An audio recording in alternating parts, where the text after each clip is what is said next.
मंजिल उन्हीं को मिलती है जिनके सपनों में जान होती है। मंजिल उन्हीं को मिलती है जिनके सपनों में जान होती है। पंख से कुछ नहीं होता, हौसलों से उड़ान होती है। पंख से कुछ नहीं होता, हौसलों से उड़ान होती है।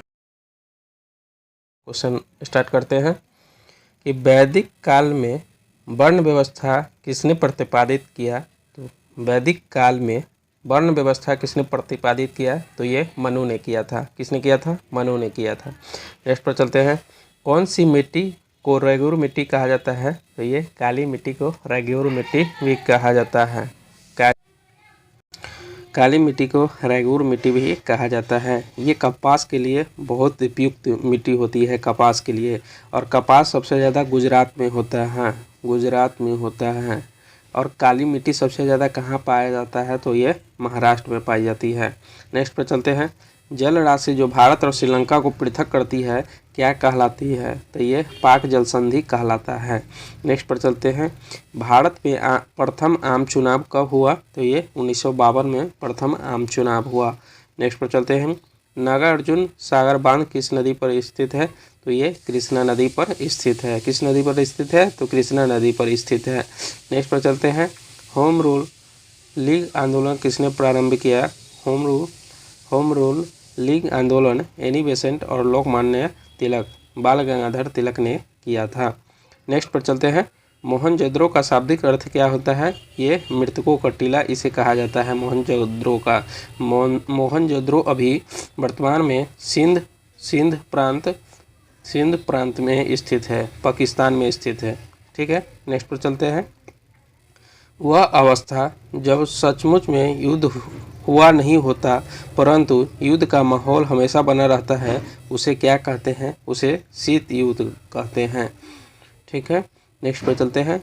भारत में पंचायती राज व्यवस्था को लागू करने वाला प्रथम राज्य कौन है, तो ये राजस्थान है। राजस्थान का नागौर जिला है जो प्रथम पंचायती राज व्यवस्था लागू हुआ था। कब लागू हुआ था, तो ये 24 अप्रैल 1959 ईस्वी को लागू हुआ था। ठीक है। नेक्स्ट पर चलते हैं। भारत का कौन सा प्रदेश झूम कृषि के लिए प्रसिद्ध है, तो ये पूर्वोत्तर क्षेत्र है। पूर्वोत्तर क्षेत्र जो जैसे हो गया मिजोरम हो गया, यहाँ झूम की खेती सबसे ज़्यादा होता है। नेक्स्ट पर चलते हैं। कौन सा शहर भारत का सिलिकॉन वैली के नाम से जाना जाता है, तो ये बेंगलुरु है जो सिलिकॉन वैली के नाम से जाना जाता है। अगर सिलिकॉन घाटी रहता तो ये केरल हो जाता। सिलिकॉन घाटी कहाँ हो जाता, केरल हो जाता है। नेक्स्ट पर चलते हैं। सिक्किम एवं चीन किसके माध्यम से एक दूसरे से जुड़े हैं, तो ये नाथुला दर्रा से एक दूसरे से जुड़े हैं। सिक्किम भारत का 22वां राज्य है जो 1975 ईस्वी में बना। ठीक है। नेक्स्ट पर चलते हैं। स्थानीय निकाय अपने लिए राजस्व किस कर से इकट्ठा करता है, तो ये गृह कर से इकट्ठा करता है। नेक्स्ट पर चलते हैं।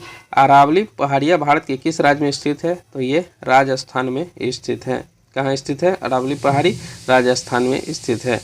नेक्स्ट पर चलते हैं। चिपको आंदोलन का आरंभ कहाँ हुआ था, तो ये उत्तराखंड में हुआ था। और चिपको आंदोलन के प्रमुख नेता कौन थे, तो ये सुंदरलाल बहुगुणा थे। ठीक है। नेक्स्ट पर चलते हैं। बैंक नोट प्रेस कहाँ स्थित है, तो ये देवास में स्थित है। कहाँ स्थित है, देवास में स्थित है। नेक्स्ट पर चलते हैं। गुरु गोविंद सिंह की रचनाओं का संपादन किस पुस्तक में किया गया, तो ये 10वें ग्रंथ 10वें गुरु थे, गुरु गोविंद सिंह। नेक्स्ट पर चलते हैं। स्वतंत्रता का घोषणा पत्र किसने तैयार किया था, तो टॉमस जेफरसन ने किया था। किसने किया था, टॉमस जेफरसन ने किया था।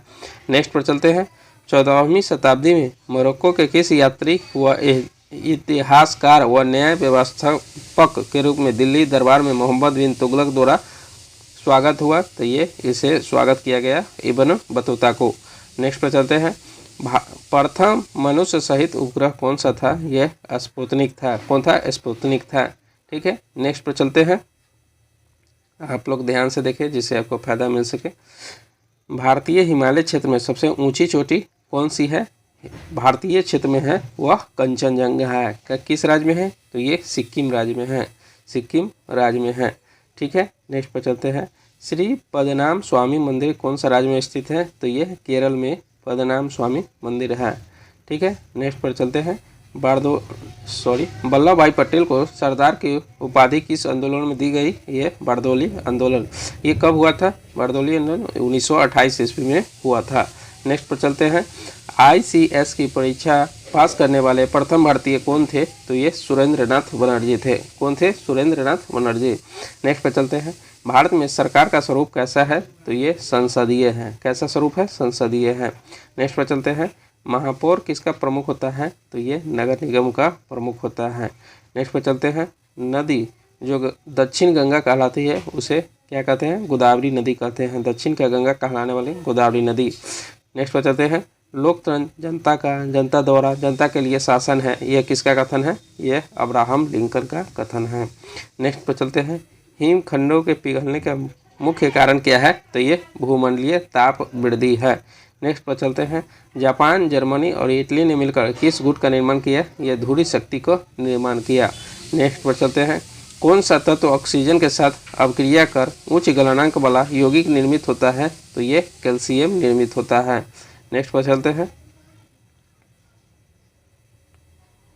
इस कारण से आकाश का रंग नीला दिखाई देता है? तो ये प्रकाश के परिकिरण के कारण आकाश का रंग नीला दिखाई देता है। नेक्स्ट पर चलते हैं।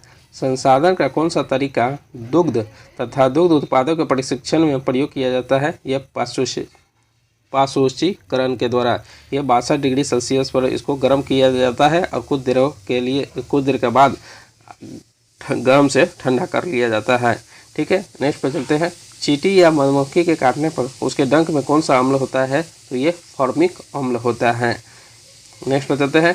किस माध्यम में ध्वनि का वेग अधिकतम होता है? तो ठोस में ध्वनि का वेग अधिकतम होता है, ठोस में। ठीक है, नेक्स्ट पर चलते हैं। मानव में हृदय में शुद्ध रक्त कहाँ पाया जाता है? तो ये महाधमनी एवं बायां नीलय में शुद्ध रक्त पाया जाता है। मानव हृदय में 4 चेंबर होता है। मानव हृदय में 4 चेंबर होता है। और स्तनधारी में भी 4 चेंबर होता है, 4 कक्ष होता है। और पक्षी में भी 4 चेंबर होता है। और सरीसृप में 3 चेंबर होता है। ठीक है, नेक्स्ट पर चलते हैं। शरीर में ध्वनि यंत्र को और क्या कहा जाता है? तो ये लेरिंक्स कहा जाता है। नेक्स्ट पर चलते हैं। कौन सा गैस मौसमीय परिवर्तनों को प्रभावित नहीं करता है? तो ये मीथेन नहीं प्रभावित करता है। दलदली मिट्टी में कौन सा गैस पाया जाता है? तो ये CH4 मीथेन पाया जाता है। और कोयला फैक्ट्री में भी मीथेन पाया जाता है। ठीक है, नेक्स्ट पर चलते हैं। तारक रश्मियाँ कहाँ से निकलती है? तो ये ताराकाय से निकलती है। ठीक है, अगर आप लोगों को पसंद आया तो प्लीज़ लाइक, सब्सक्राइब और कमेंट करना ना भूलें। मिलते हैं नेक्स्ट वीडियो में।